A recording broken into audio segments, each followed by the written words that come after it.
유리창부터 볼게요. 유리창. 유리 동그라미 치세요. 유리. 자, 보통 여러분 유리는요.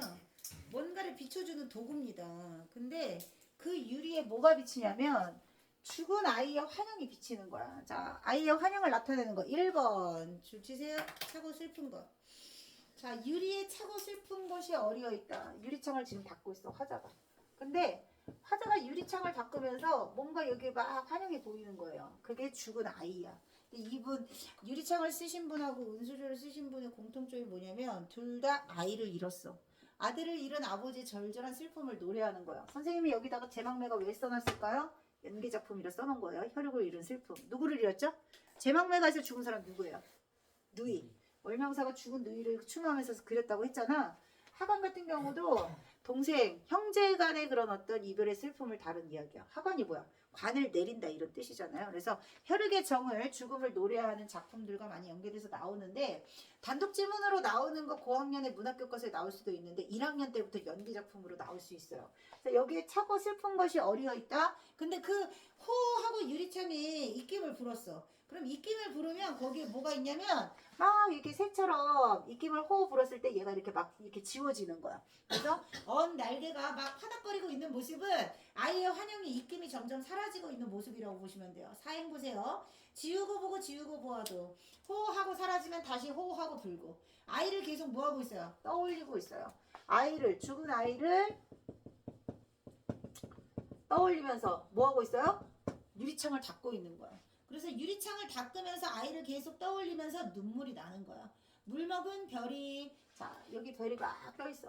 근데 별이 물을 먹었다는 건 별을 바라보는 화자의 눈에 눈물이 흐르는 거예요. 아이가 생각나서 눈물을 흘리는데 그 모습이 보석처럼 바뀐다. 아이의 모습이 보석처럼 내 눈에 바뀌고 밤에 홀로 유리를 닦는 것은 화자의 상황입니다.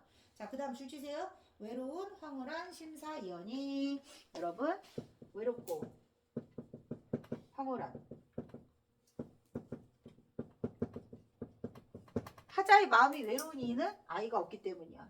아이가 없는 상태에서 외롭게 유리창을 닫고 있으니까 슬프겠죠. 근데 황홀하다고 얘기했어. 외로운데 황홀하다? 왜? 유리를 닦으면서 누구를 지금 떠올리고 있는 거야? 아이를 떠올리고 있잖아요. 아이를 떠올리면서 황홀한 마음에도 사로잡힌 거야. 그러니까 이 사람은 아이가 죽었으니까 마음이 얼마나 아플까요? 너무 아픈데 유리를 닦으면서 아이를 떠올리고 있는 거야. 역설법입니다. 자, 감정의 대의라는 게 나와 있죠. 교재에 보시면 감정의 대의가 처음 나왔어요. 이 시에서. 뭡니까? 서로 상반된 정서를 제시함으로써 감정을 절제하고 있는 것 같지만 절제한 감정 속에 화자의 정서가 더 강하게 느껴지는 거야. 이것도 마찬가지야. 외롭고 황홀하다 이런 상반된 정서를 표현했지만 화자는 지금 뭐하고 있어? 아이가 너무 보고 싶고 아이가 너무 그립고 아이를 잃어서 너무 슬프고 이런 감정을 완전히 꾹꾹꾹 눌러서 절제한 상태로 아이를 떠올리고 있는 겁니다. 요거 둘 다 모두 감정의 대의가 돼요. 차고 슬픈 거. 차고 슬픈 것을 바라보는 건 아빠가 죽은 아이를 바라보는 심정일 거야. 시신이 차가워져요. 또 슬퍼질라 하네. 아직 그 이제 막 죽은 시신을 니는 만져볼 일이 없잖아요. 근데 마지막인 거야. 화장터 가기 전에 마지막으로 내 가족의 시신을 만질 수 있어. 차가워도 만지게 돼. 처음엔 여기가 이제 끝에부터 조금 이렇게 하얗게 질린다고 하나? 까맣게 된다고 하나? 그래서 그 모든 아이를 떠올리면서 아빠가 느낄 수 있는 그 너무 슬프고 막 이런 감정을 꾹꾹꾹 눌러 담아서 유리창에 있는 차고 슬픈 것을 어루만지면서 외로운 황홀한 심사에 빠진다. 둘 다 감정의 대의는 맞아. 근데 너무 슬퍼요, 너무 그리워요 라고 직접적으로 강조해서 말하지 않더라도 더 절절하게 느껴지는 거야. 근데 니네보다 내가 더 절절하게 느껴지겠지. 나는 경험이 있으니까. 그리고 가장 최근에 경험을 했잖아요. 그래서 정말 이 시를 선생님이 몇십 년 전부터 가르쳤단 말이야. 근데 지금처럼 이렇게 가슴에 와닿은 적이 없어요. 그러니까 너희들은 직접 경험이 거의 없는 나이기 때문에 문학을 통해서 감상하는 능력을 키우셔야 돼요. 그러려면 어떻게 해야 돼? 겪어보진 않았지만 상상하셔야죠. 내가 정말 좋아하는 나의 혈육을 잃었을 때, 사랑하는 나의 가족이 늘 함께 옆에 있을 것 같은데 그렇지 못했을 때. 근데 여기 이 시를 쓰신 분들은 아이가 어린 나이에 죽은 거야. 근데 어떻게 죽었냐면 지금 같으면 별거 아닌 거거든. 고칠 수 있어요. 충분히. 그런데 아이가 죽은 거란 말이야. 얼마나 마음이 아프겠냐고. 부모는 자식이 죽었을 때 진짜 가슴이 미어집니다. 자식이 부모를 잃었을 때 슬픔보다. 근데 이 아이가 폐혈관이 찢어진 채로 갔다 그랬어요. 여러분 그러면 두 작품의 공통점 차이점을 찾아야 되는데 폐혈관이 찢어졌다는 건 아이의 죽음의 원인이에요. 아시겠죠?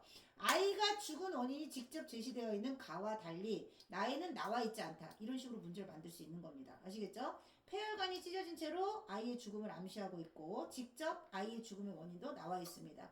아 동그라미 치세요. 정서집약. 정서집약. 아 하는 마음속에 탄식, 슬픔, 온갖 것들이 들어가 있겠지. 자 제막밀가의 마지막 구절이 뭐였습니까? 제막밀가의 마지막 구절. 아 미타 차례에서 똑같아요. 혈육을 잃은 슬픔을 시상을 딱 집약해서 제막밀가에서 뭐 했게? 극복했어요. 도 닦으면서 기다리겠다고. 얘는 극복했습니다. 죽음을. 뭘로? 종교의 힘으로. 근데 여기 그런 거 나와요? 안 나와요? 안 나와요. 그렇게 하시면 됩니다. 자, 그 다음에 두 번째 시를 볼게요. 자, 산이 저문다. 두 번째 시에만 있는 게 있습니다. 자, 두 번째 시에서는요. 하강적 이미지의 시어가 나와요. 하강적 분위기, 하강적 이미지. 보통 하강적 이미지는 분위기가 쫙 가라앉는 거야. 슬픔이야, 눈물이야, 비야 이런 거. 그러니까 아이의 죽음과 관련된 하강적 이미지의 시어. 첫 번째는 뭘까요? 저문다입니다. 동그라미 잠긴다. 동그라미 저문다 잠긴다. 만약에 단시에서 연계 문제에서 하강적 이미지 나오면 대체로 어떤 거라고? 비가 주룩주룩 내려요. 눈물이 주룩주룩 흘러요. 이런 거 하강적 이미지야. 아지랑이 피어 올라요. 이건 뭘까요? 상승적 이미지야. 우리 하강적 이미지 중학교 때 뭐 배웠게? 낙화 배웠어요. 낙화. 꽃이 진다. 이런 거 전부 다 하강적 이미지야. 저문다. 그 다음에 잠긴다. 자, 분위기가 가라앉고 있어요. 애상적 분위기. 하강적 이미지는 대체적으로 슬픈 이미지. 애상적 분위기 자아낼 때 주로 많이 쓰이는 거예요. 애상적이야. 자, 근데 산행을 보시면 저녁밥상에 아기가 없다. 아기가 없는 상황이에요. 부정적 상황이겠죠. 아기 앉던 방석에 한 쌍의 은수저. 줄 치세요.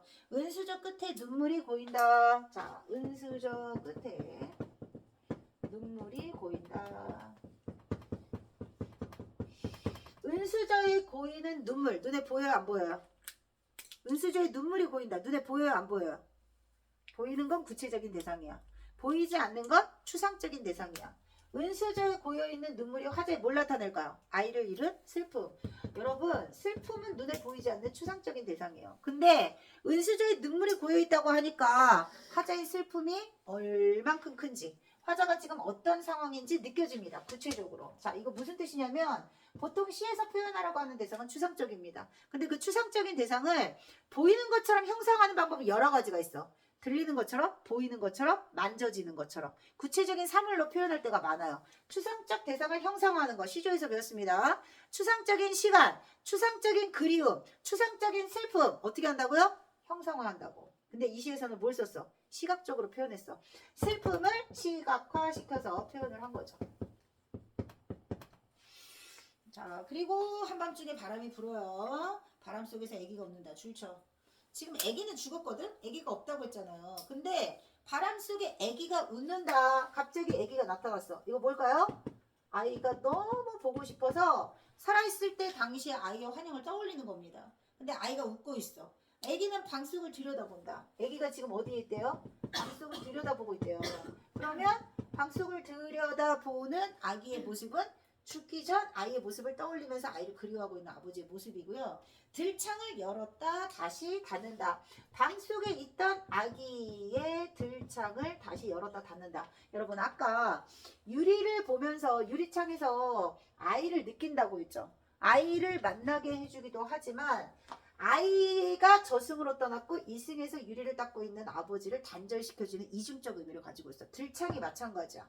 방 속에 있는 아이가 들창이 딱 닫히는 순간 어디로 가냐면 먼 들길을 간다. 줄 치세요.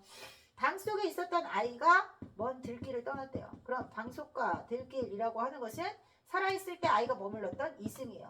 근데 먼 들길은 아이가 떠나간 저승이에요. 이승과 저승을 단절시키는 게 뭐야? 들창이야. 근데 들창을 여는 순간 아이의 환영이 보이는 거고 들창이 닫히는 순간 아이가 죽었다는 걸 인식하게 돼. 둘 다 만남을 연결시켜주는 매개체이지만 이승과 저승의 경계가 되기도 하는 거예요. 이중적 의미예요. 들창과 유리창의 역할이 같다는 거. 자, 아이를 떠올린다. 유리창을 닦으면서. 그리고 들창을 열어보면 그 안에 아이가 방 속에 막 이렇게 들여다보는 모습이 있어. 근데 아이는 먼 들길을 떠났어. 이중적 의미라는 거. 그거 꼭 기억하셔야 돼요. 단절시켜주는 역할을 하기도 하지만 두 사람을 만나게 해주는 매개체이기도 하다는 거. 자, 요거랑 되게 비슷하게 쓰일 수 있는 게 이상의 거울이라는 시가 있거든요. 거울. 거울 속에 비친 내 모습. 하나가 될 수 있을까요? 없을까요?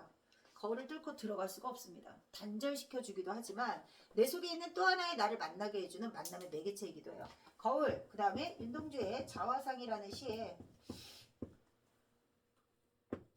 우물이 나와요. 우물. 얘네들 공통점이 뭡니까? 나를 비추어주는 도구라는 거. 유리, 거울, 우물 역할이 같다는 거. 자, 내 작품이나 연기 작품 알려줬습니다. 거울, 우물, 그 다음에 유리, 들창 모두 역할이 같다. 만남과 단절의 매개체. 자, 마지막에 불러도 대답이 없다. 대답 없죠. 아이는 울면서 저승으로 갔고 대답이 없고 그림자마저 아른거릴 정도로 아이는 이제 다시는 돌아올 수 없는 먼 길을 떠났습니다. 너무 슬픈 시입니다. 자, 27쪽 문제 보겠습니다. 1번. 공통점으로 적절하지 않은 것은 그랬어요. 아이에 대한 그리움이고요. 사별이 중요한 포인트입니다. 그래서 제명맥과하고 하관도 같이 연계돼서 나오는 거고요. 부정적 현실을 극복할 수는 없습니다. 왜냐하면 아이는 죽었기 때문에. 극복 X고요. 절제 동그라미. 절제하는 방법으로 감정이 대의하고 역설법 쓰였다고 했습니다. 대상의 부재가 창작의 동기였습니다. 여기 하나 더 추가하면 김현승의 눈물이라는 시가 있습니다. 김현승의 눈물. 그것도 같이 많이 연계돼서 나와요. 아들을 잃은 아버지의 슬픔. 그 다음 2번. 시적 대상의 이미지를 형상화한 시요. 시적 대상은 뭡니까? 죽은 아이예요. 형상화한 거. 별과 산세. 4번이에요. 그 다음 3번. 2번입니다. 자, 2번 왜 틀렸냐면 니은은 맞고 나는 틀립니다. 자, 니은에 자식의 죽은 원인이 나왔어. 폐혈관이 찢어졌다고. 한밤중에 바람이 분다면 죽은 원인이 아닙니다. 2번. 그 다음 4번. 별표 치시고 유리와 들창의 역할이 같다고 했습니다. 1번이요. 이승과 저승의 경계이지만 만남의 매개체이기도 하지만 이중적 의미다. 그 다음 5번에서 감정의 대의는 A에서 차고 슬픈 것과 C에서 외로운 황홀함이다. 별표 1번이에요. 자, 여기까지 진도 나가겠습니다.